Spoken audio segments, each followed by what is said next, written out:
Bonjour à tous. L'histoire d'aujourd'hui s'intitule Le problème de la cigogne par Nathalie Summers et Lydie Baron aux éditions Les 400 coups. Nous allons commencer cette vidéo, mais avant de poursuivre l'histoire, je t'invite à t'abonner et à cliquer sur la cloche de notification pour ne rien manquer de nos prochaines histoires. Merci par avance, c'est parti.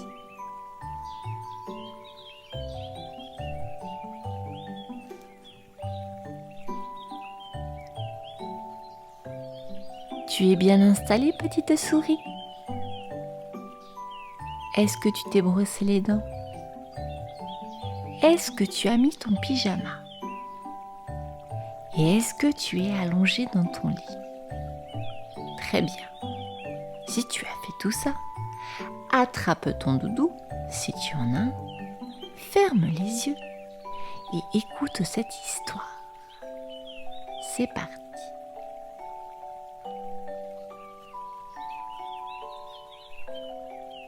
Mouah.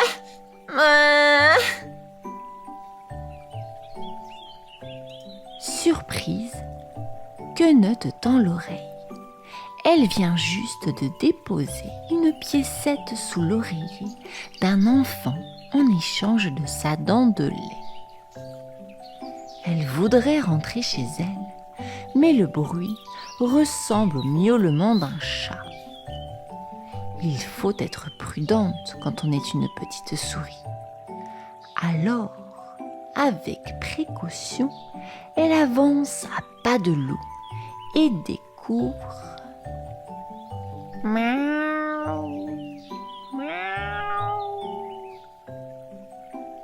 une cigogne qui semble bien fatiguée. À ses pieds, bien plié dans un linge, un paquet remué. En apercevant Quenotte, le grand oiseau s'exclame.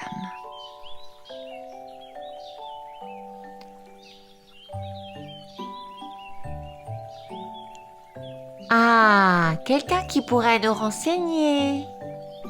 Il se penche en avant et demande. Excusez-moi, pourriez-vous me dire s'il y a un berceau dans cette maison? Quenotte, rassuré de ne pas voir de chat, répond. Mais non, pourquoi donc?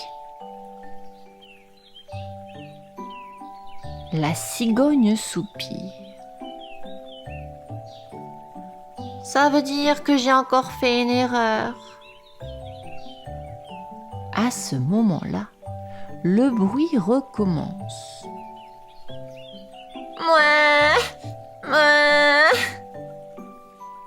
Quenotte sursaute, mais le linge se déplie et une petite main toute potelée apparaît.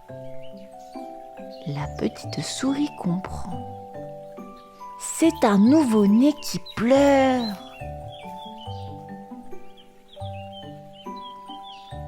Rassurée, elle s'approche de très près, car elle adore les bébés. Elle cherche à le consoler avec des mots tout doux. Et ça marche. Le nourrisson arrête ses vagissements et l'attrape par la queue. Pendant ce temps, la cigogne explique. Je ne comprends pas ce qui arrive. Je n'arrive pas à trouver la maison de ce bébé. Et chaque fois que je me trompe, il se met à pleurer.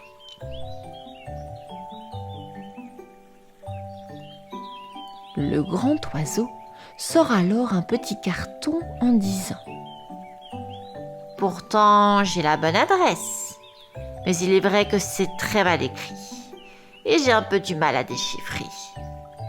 Au début, je croyais que c'était 35 rue de la Claque. Puis j'ai pensé que ça pouvait être 83 rue de la Plaque. Hélas, ce n'est toujours pas ça. Sinon, le son de ce nouveau-né ne pleurerait pas.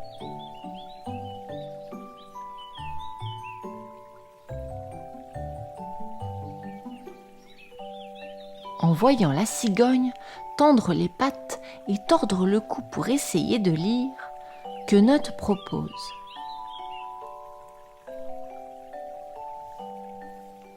« Je peux peut-être essayer ?»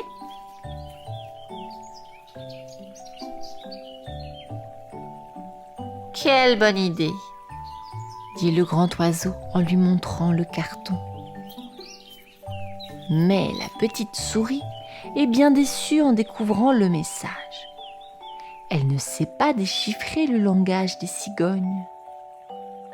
« Oh là là, que vais-je donc faire de ce bébé ?»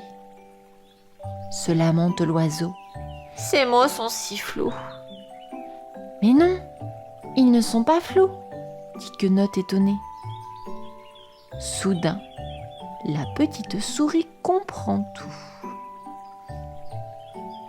« Ne bougez pas, dit-elle. Je crois que j'ai une solution. » Et sans attendre, elle plonge dans un trou de jardin. Elle court dans le souterrain qui devient vite un joli couloir bien décoré. Elle arrive enfin devant une porte en bois et frappe 2 coups.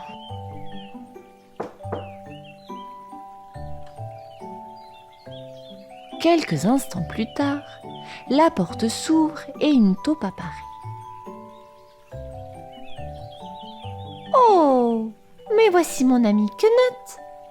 dit-elle en remontant ses lorgnons sur son museau rose. « Quel plaisir de te voir ! Veux-tu une tasse de thé ? » ?»« Non merci, » refuse la petite souris. « Mais j'ai besoin de ton aide. » En quelques mots, elle explique le problème à son amie. « Je vois, dit la taupe. « Et bien sûr, tu as pensé à ma collection. » »« Oui, » reconnaît Quenotte. « Je suis sûre que parmi tous tes trésors, il y a ce qu'il faut pour permettre à ce bébé de trouver sa maison. » La taupe hésite, car elle tient beaucoup à sa collection. Mais elle finit par dire « Si c'est pour le bébé, alors c'est d'accord. »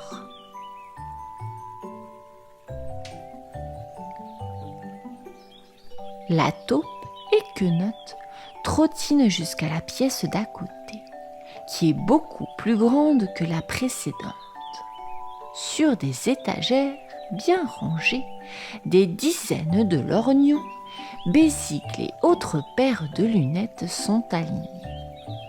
Il y a même quelques monocles très anciens. « Oh !» fait la petite souris. « Il y en a encore plus que la dernière fois. » Pfff, dit la taupe. De nos jours, les gens perdent tout et oublient tout. La nuit dernière, dans le parc, il y avait tellement de lunettes de soleil que je n'ai pas pu tous les ramener.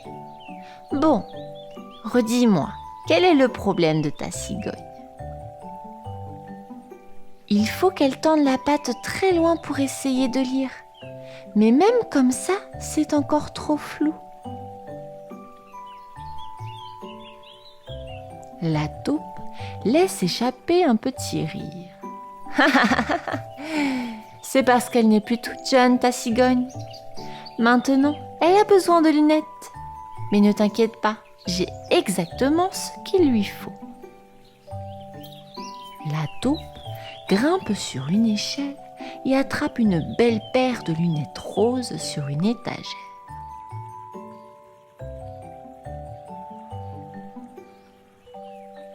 Quand elle les donne à Quenotte, cette dernière ne peut s'empêcher de les essayer. Tout autour d'elle, la pièce se met alors à se transformer. Elle les enlève bien vite et remercie la taupe qui rigole. « À bientôt !» dit la petite souris en partant. « Le jour va se lever, je dois me dépêcher. » Voilà Quenotte, bien essoufflée, qui sort du trou. Dans un dernier effort, elle tend la paire de lunettes à la cigogne. « Mettez-les, cela devrait beaucoup mieux aller. » Le grand oiseau lui obéit et soupire de soulagement. « Oh oui, cela va beaucoup mieux. Je peux enfin lire clairement l'adresse. » Puis il demande à la petite souris. « Veux-tu nous accompagner ?» « Je crois que je n'ai pas le choix, » répond Quenotte en riant, car le bébé l'a de nouveau attrapé par la queue.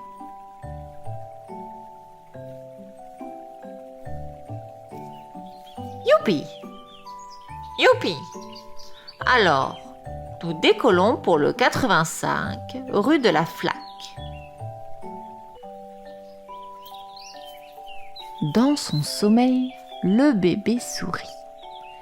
Bien au chaud dans son berceau, il a depuis longtemps libéré la petite souris. Mais elle s'attarde encore un petit peu auprès de lui. Que c'est beau, un petit ange endormi. Au loin, la cigogne s'envole dans le petit matin.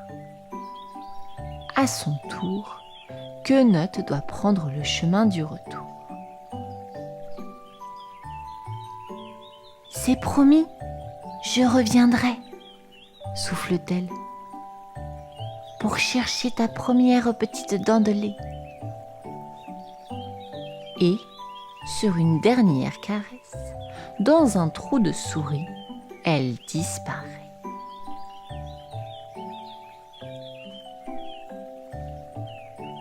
Et voici la fin de notre histoire. J'espère qu'elle t'aura plu. À bientôt.